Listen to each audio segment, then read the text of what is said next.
The loneliest place in the world is not an empty room. It is a full house where only one person sees everything that needs to happen.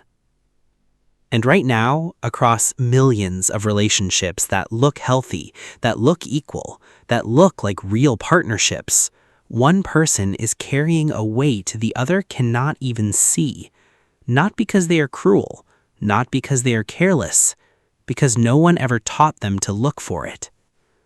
This is not about who does more dishes. This is about something that runs underneath the dishes, underneath the chores, underneath the calendar, underneath every conversation you have ever had about fairness, and makes all of it feel hollow.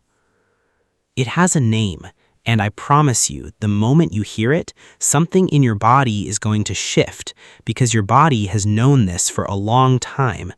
It has been waiting for your mind to catch up.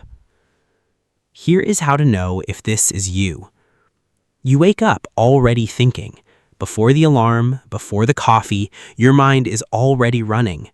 Who needs what today? What has not been handled? What you said you would do and have not yet? You hold the schedule for multiple people in your head. You remember what they are running low on. You track moods. You anticipate conflict and soften it before it starts. You notice the thing that needs to happen before the other thing can happen. Now here is the question. Does the person beside you wake up doing the same thing? If the honest answer is no, you are not imagining it, and you are not asking for too much. Researchers call this cognitive and emotional labor, the invisible management of a shared life that nobody put on any list. A 2025 University of Bath study found that even among women who earn more, work more, and contribute more financially, this invisible weight remains disproportionately theirs. Not because they are better at it, because at some point, without anyone deciding anything, it became expected of them. It became what love looks like when you're a woman. Here is the part nobody says clearly enough. The chore list is not the problem.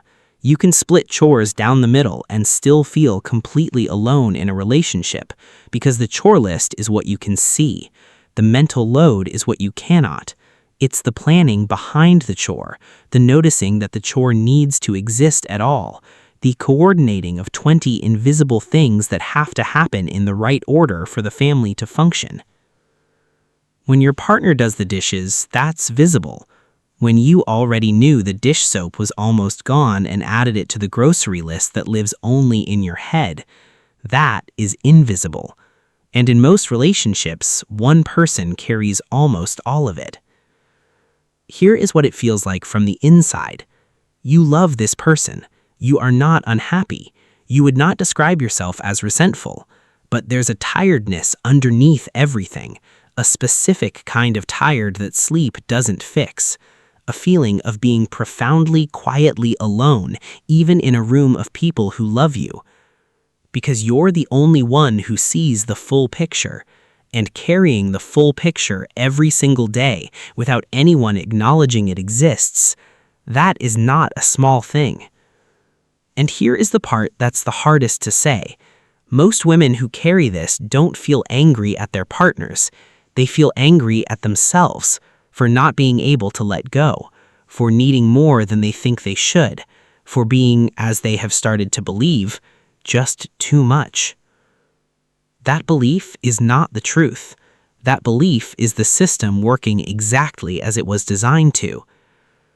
Neither of you is the villain, but you're both living inside a structure that was built long before you arrived, one that placed the invisible labor of holding a family together on the woman and called it nurturing, called it natural, called it just how she is. The work was always real. The problem is that it was never seen. So what actually changes?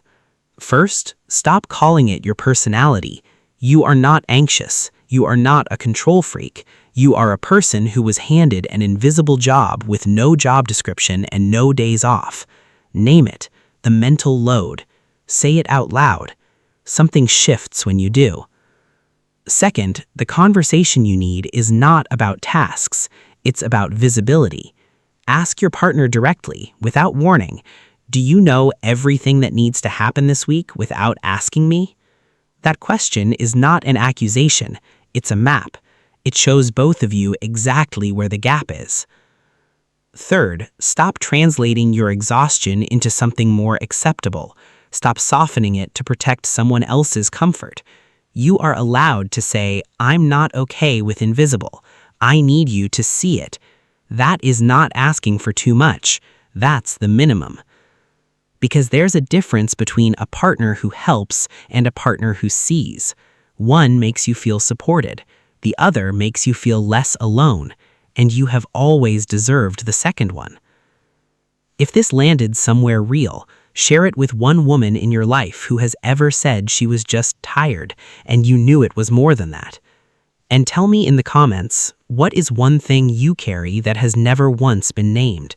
I read all of them. Because the things nobody ever named for you, that's exactly what this channel is for.